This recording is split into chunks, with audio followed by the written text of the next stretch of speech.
Hola a todos amigos de Heart Radio, ¿cómo están? Por acá Miguel Miranda de Match 99.3 en la Ciudad de México, trayéndoles todos los pormenores que giran en torno a uno de los festivales más grandes en nuestro país, el Festival Hipnosis. Esta edición está llena de muchos sonidos que de verdad nos llaman mucho la atención, que nos atrapan, muchos sonidos que nos gustan, entre ellos un poco de post-punk, particularmente una de las bandas más importantes de este género en la última década, si me permiten decirlo, Motorama. El día de hoy vamos a platicar con Vlad, el vocalista y el creador de esta mente maestra, así como de otros proyectos que también formarán parte de la edición 2025 del Festival Hipnosis. Hi Vlad, welcome. How you doing? Hello, I'm fine, thank you. I'm so excited to talk with you today because I think that Motorama has had such a strong impact in Mexico City. I feel like your music impact in different ways and open the door for a new generation to discover post-punk and connect with a whole new wave of bands that in some way follow your steps.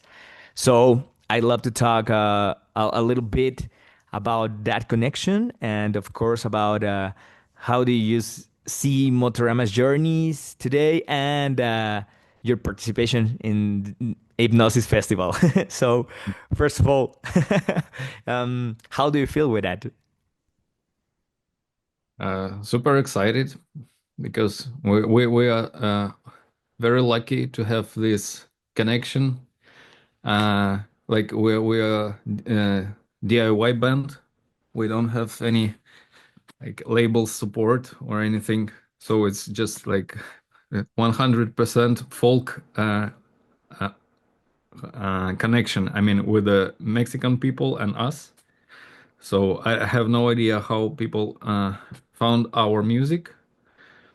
Was it from the MySpace times or else?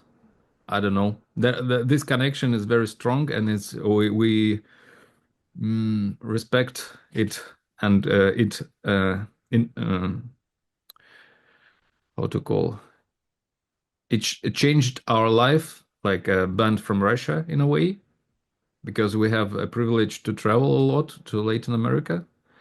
Not every band has it. So that's like a fantastic story of our band. Yeah, Let's call it. it's it's been 7 albums since your first start the band. So, what have you discovered about yourself along the way? I think it's just like a journey of learning things, of experimentation, of having fun, of having like these ups and downs of making music, of songwriting. Just going through some obstacles because it's like 20 years of music making is a challenge in some way. So I'm happy that I'm still making music and with the help of like a huge help of audience from Latin America, we made it till 2025. Yeah. Yeah, yeah, yeah. Did you Because imagine this kind of life when you were younger? Maybe no, travel no, around the no, world and no, making music and all this stuff? not at all. Because I'm not that type of guy who I never imagined myself to stay on stage. I'm not a stage guy at all. So I'm not. I had no expectations about making music, and it is gonna be something important for someone else. I'm not. I'm more like a visual guy. I was growing up like drawing, making photos, and all that stuff. But music wasn't. I thought that it's very hard to make music, and I Yeah. still think that it's pretty hard thing. I mean, in terms of knowledge, I don't even know notes on guitar fret, so I'm just making it like intuitive. Um, and that's like a miracle and fantastic thing for me that this like very strange and unprofessional approach touched some people abroad, and some people in Russia also. Yeah. And what happened when you're on stage? Because I see you a couple of times here in Mexico City, and your show it's amazing. But you can see all of these things. You can see as a public a showman, you know. No, no, Uh, no. I think that's the also a huge help of the crew that helps us. I mean, the guys who are making sound, the guys who are helping us to make like lights and organize everything. Also for the venues that are quite sometimes quite good, and for the equipment and all that stuff. And we are not doing anything actually. We're just standing and just trying to, I don't know. We are not like a performers in a normal way. I don't know how to interact with the audience, and it's some like clumsy way, but still it goes. But stage is not where I feel comfortable actually. oh my gosh, No, it's a- no. it's a strong confession because as a public, I see you on stage, um, very I'm secure of trying. yourself, you know. I'm very Yeah, happy it's with like your work. yeah.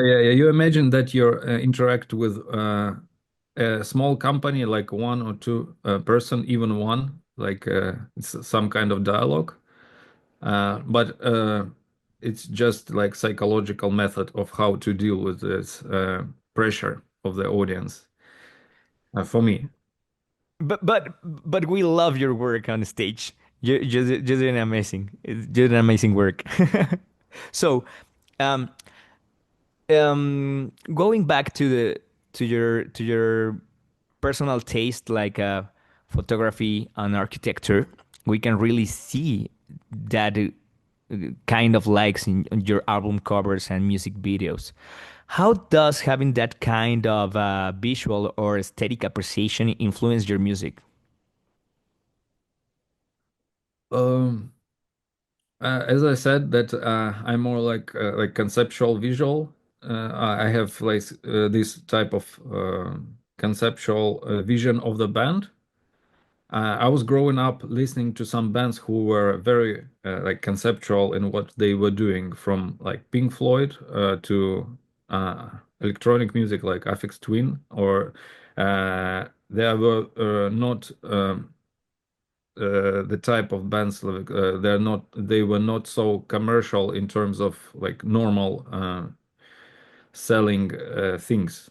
You know, when you have like a cover with a band on it with the words uh, saying the name of the band and like some normal selling things.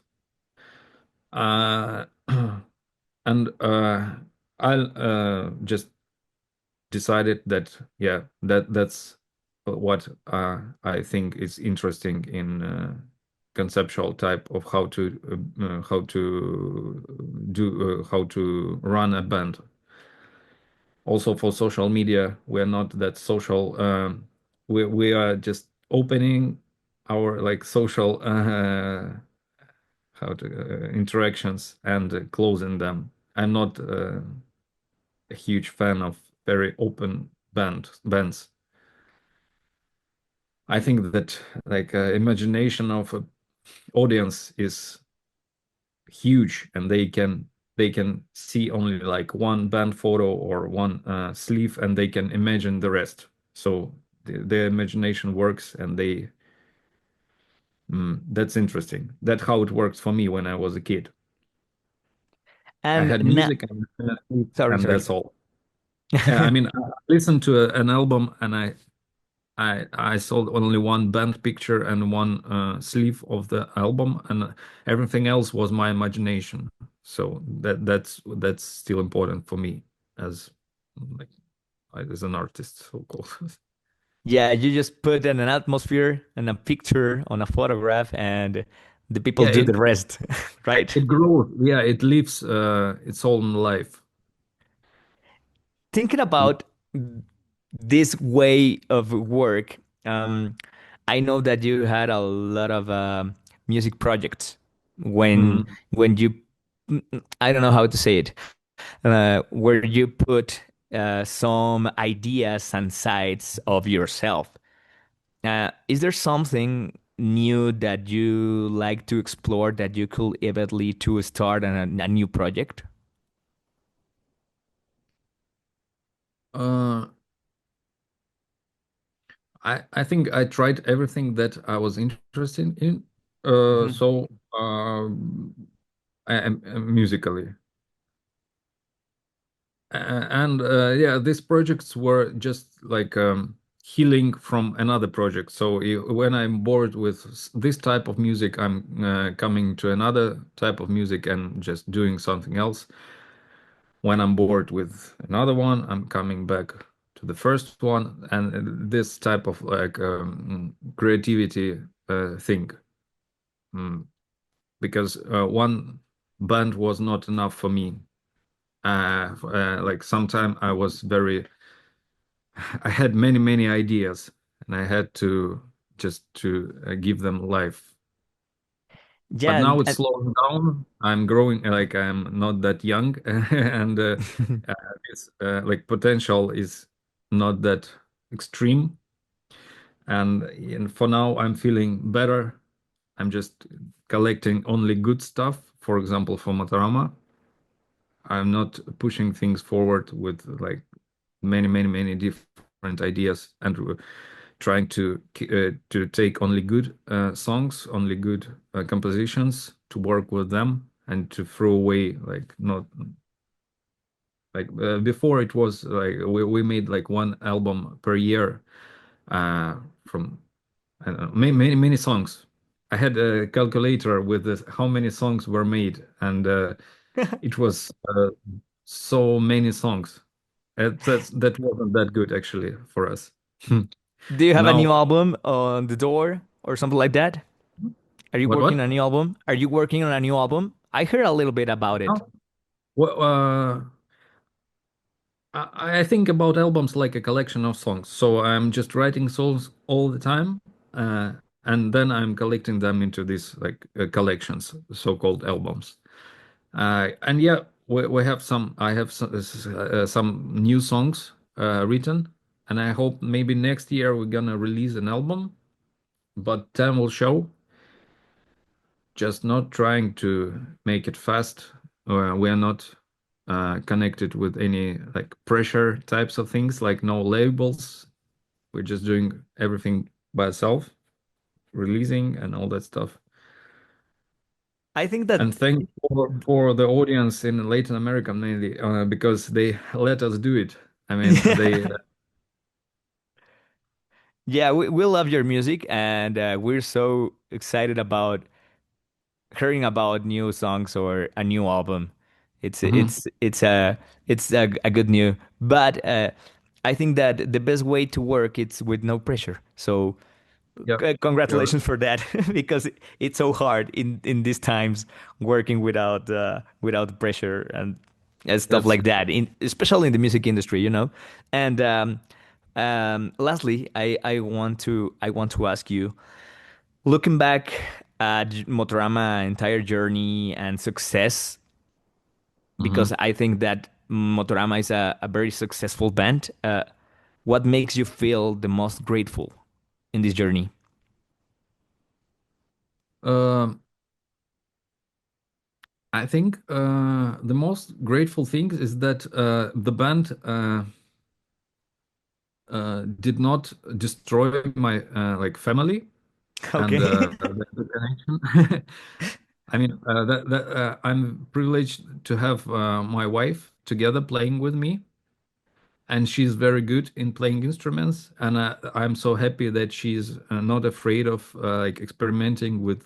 Now she played bass guitar, now she's playing a guitar, and she learned guitar like in half a year of like very hard rehearsals by herself, and it was like a huge step for her. Uh, and she's from the very beginning she's playing the piano. She's not even a bass. She has no connection. She had no connection with strings instruments, and I'm very happy that she's together with me, and yeah, that's a big thing. We're traveling together and we playing music. That's a dream, and I think that's a thing that many bands don't have because Yeah. a career like a so-called like band playing in a band is a huge pressure on family when Yeah, I you're need away from the family for like many for months. yeah, and it breaks family a lot of families, you know. Yeah. But it's a blessing to having your family with you Yeah. and your band. That's amazing. And for Vlad, sure, happy to have this like a huge audience, especially in Latin America, because people from Latin America they gave us this freedom in what we're doing. We are free to be independent. We are free to come like once a year and to live with this. So that's a huge thing because there are so many people, there are so many nice people who are coming to the concerts, and for the promoters that are bringing us, it's a huge privilege. Not every band in Russia have it. and So I'm yeah, thank you. yeah, Yeah. and I'm so happy. I'm so happy to hear about that because we know that we had Motorama for a long time in this journey. Mhm. So we're so happy for that. We're so happy about the news of a new music on the way and about having you at the Hypnosis Festival this November. Hope to see you soon and talking in person about your experience in one of the biggest festivals around the world. I hope to see you. Thank you. Thank you, Thank you. Vlad. Have a good time. Thank you. Ahí Have a good estuvo time Vlad too. de Motorama. Por favor, no se lo pierdan en el Festival Hipnosis. Soy Miguel Miranda de Match 99.3 en la Ciudad de México para toda la cadena iHeartRadio. Saludos.